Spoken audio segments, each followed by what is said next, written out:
hay casi la seguridad de que Lucas y Mateo se fijaron en muchos elementos del Evangelio de Marcos. Y hay muchos elementos que están literalmente, hoy le llamarían plagio. Hoy le llamarían plagio a eso, pero realmente hay momentos en donde toma copias completas y fiel y fidedigna de lo que está diciendo Marcos. Aunque hay otras fuentes, pero Marcos definitivamente es una fuente para Mateo y para Lucas. Bien, el Evangelio de Marcos pone mucha atención en la humanidad de Jesús. Sus reacciones, sus sentimientos son expresados con mucha intensidad. Y Marcos sobre todo es el más enigmático de todos. Para Mateo, Jesús es el maestro. Para Lucas, Jesús es el profeta que vino para los pobres, para los pecadores. Para Juan, Jesús es el verbo hecho carne, es el camino, la verdad y la vida. Pero para el Evangelio de Marcos, Jesús es la persona enigmática, al que hay que descubrirle la verdadera identidad. Vamos a decir así, Jesús es un misterio y hay que ir develando el misterio de Cristo. Jesús es un hombre, sí, pero más que eso. Jesús es el Mesías, sí, pero es más que eso. Y al final Jesús es Dios. Pero todo esto es un proceso en el Evangelio de Marcos. Pero para esto, vamos a ver, es importante saber quién es Marcos. Marcos aparece en otros momentos en la Biblia. Por ejemplo, en el libro de Hechos de los Apóstoles aparece, y aparece también en las cartas. Además, Marcos es presentado, es mencionado también en algunos autores importantes. Papías de Hierápolis, en el año 140, él dijo que Marcos es el intérprete de Pedro. Él ahí lo redujo un chin, como que el intérprete significa como el escriba, como el secretario. Como que Marcos no tenía mucho que decir y tomó nota de... La verdad que se la cogieron mucho contra Marcos. Ya vamos a ver en eso qué pasa. San Agustín decía que era un compendio de Mateo. O sea que él lo resumió. El otro que no, que él era un escritor de Pedro. Y todo el mundo lo despreciaba. Ireneo decía que ese evangelio fue escrito en Roma. Y que fue escrito justo después de la muerte del apóstol Pedro. Pedro murió en el 64, entre el 62 y 64. Por tanto, eso fue lo que desde los primeros siglos se dijo. Entonces, ¿cuál es la primera vez que aparece este señor en Hechos? Vamos a abrir Hechos de los Apóstoles. Nosotros ya hemos estudiado Hechos de los Apóstoles. Y si abrimos en el capítulo 12, versículo 25, miren lo que va a decir aquí. 12:25 dice, no, 12:12, perdón. Dice, Pedro fue liberado de la prisión y dice, consciente de su situación, se escapó y marchó a casa de María, madre de Juan, por sobrenombre Marcos. La primera vez que aparece Marcos en Hechos. Después Marcos también acompañó a Saulo y a Bernabé. Versículo 25, Bernabé y Saulo volvieron una vez cumplido su ministerio en Jerusalén, trayéndose consigo a Juan por sobrenombre Marcos. Después en la misión que inician Pablo y Bernabé, Juan Marcos se mete en la misión, pero se raja a mitad de misión y se apea en el capítulo, se apea en el capítulo, versículo 13:13.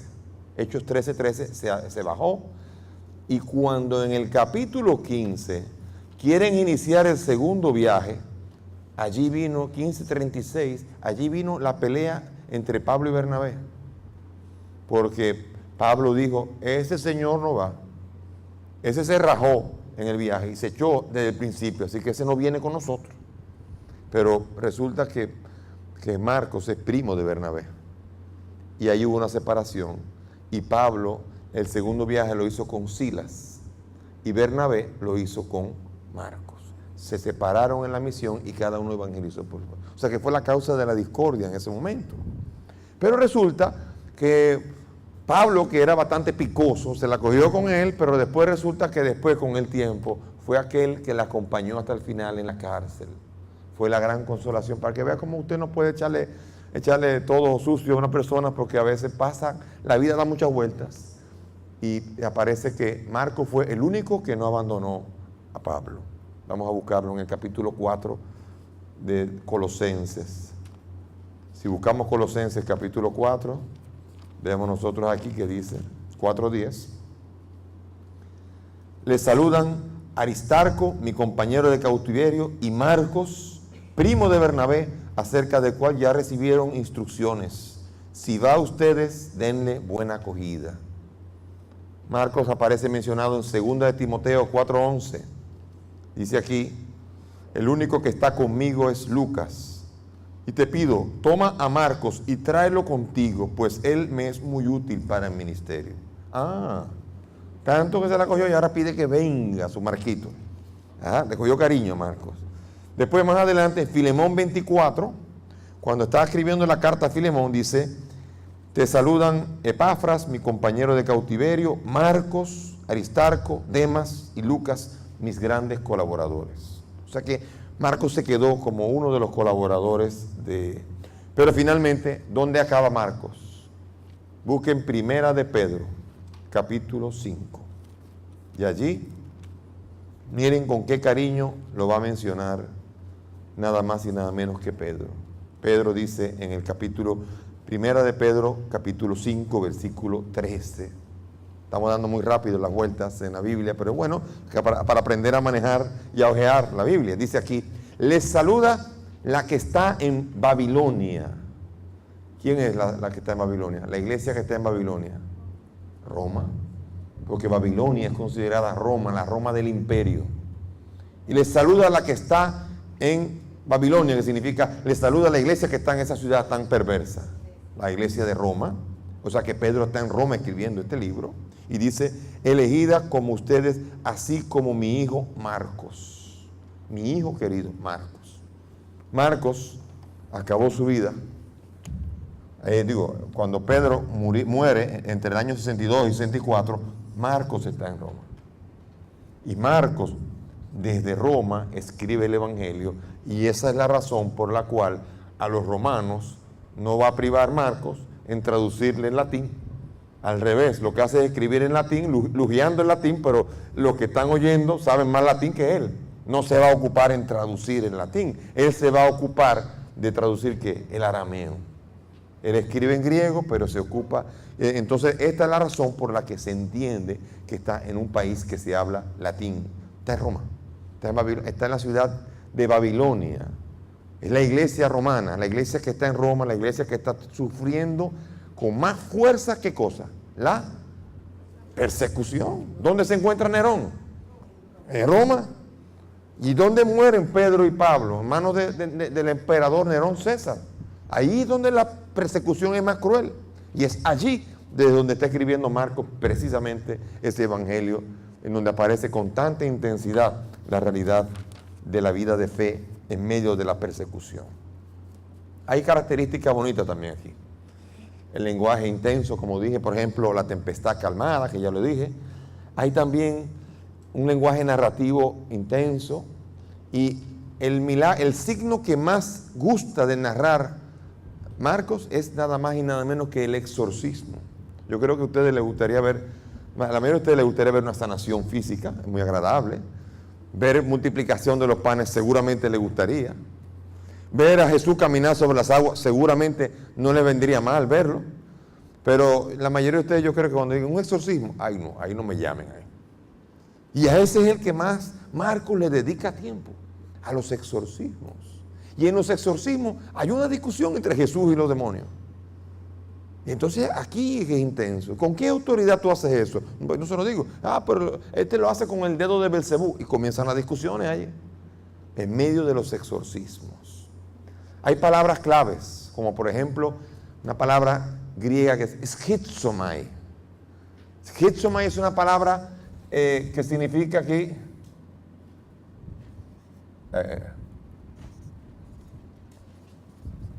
Schizomai significa roto.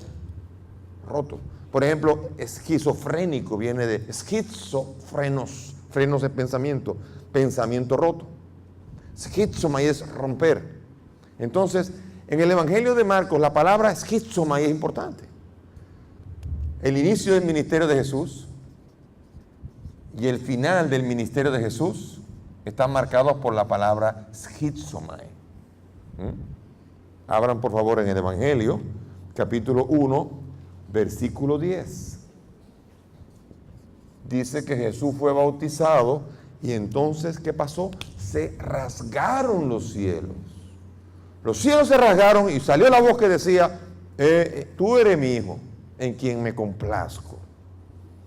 Y al final, en el capítulo 15, versículo 38, dice que Jesús, dice, pero Jesús, lanzando un fuerte grito, expiró. Y el velo del santuario se rasgó en dos, de arriba abajo. El ministerio de Jesús inicia con una rasgadura y el ministerio de Jesús acaba con una rasgadura. Cuando muere, se rasga el velo del templo, el santuario. Los santuarios se rasgan cuando Jesús entra en el ministerio público y cuando Jesús sale del ministerio público y muere. Son interesantes porque son palabras claves para entender a veces el cielo. Y después además viene la palabra hijo siempre después. Se rasgó el cielo, tú eres mi hijo. Se rasgó el templo y ¿qué dijo? Verdaderamente este era hijo de Dios. ¿Ven? O sea que después inmediatamente de la rasgadura viene la declaración de que es el hijo de Dios. Esa es la tesis principal de Marcos, tratando de probar que este es el evangelio de Jesucristo, hijo de Dios. Que desde que se rasgó el velo, se reveló que era hijo de Dios, pero los hombres no entendieron hasta que murió. Durante toda su vida pública, su vida fue un misterio, fue un enigma, hasta que finalmente murió. Se rasgó el velo y entendían, y también los discípulos. Bien, entonces, sentimientos internos. Vamos a abrir otra vez, vamos a recorrer ahora los sentimientos de Jesús. 1:41. Jesús aquí se le acercó un leproso. 1:41 dice, compadecido de él, extendió su mano y le tocó. Y le dijo, sí, quiero que estés limpio. Capítulo 3, versículo 5. Ira. Jesús con ira, imagínense usted. Entonces, mirándoles con ira, apenado por la dureza de su corazón, le dice al hombre, extiende la mano. Y la extendió y quedó restablecida su mano. Con ira. Lo miro así con... O sea, Jesús aparece intenso. 6:6. Jesús estaba maravillado de la falta de fe. Y se maravilló, no podía hacer ningún milagro por la falta de fe. Y se maravilló por la falta de fe. Miren ahora un gemido de lo más profundo del interior. Así lo dice. 8:12. Los fariseos comenzaron a discutir con él y le pidieron una señal. Miren lo que pasó ahora. Dando un profundo gemido desde lo íntimo de su ser, dice, ¿y por qué? Hizo así, hizo...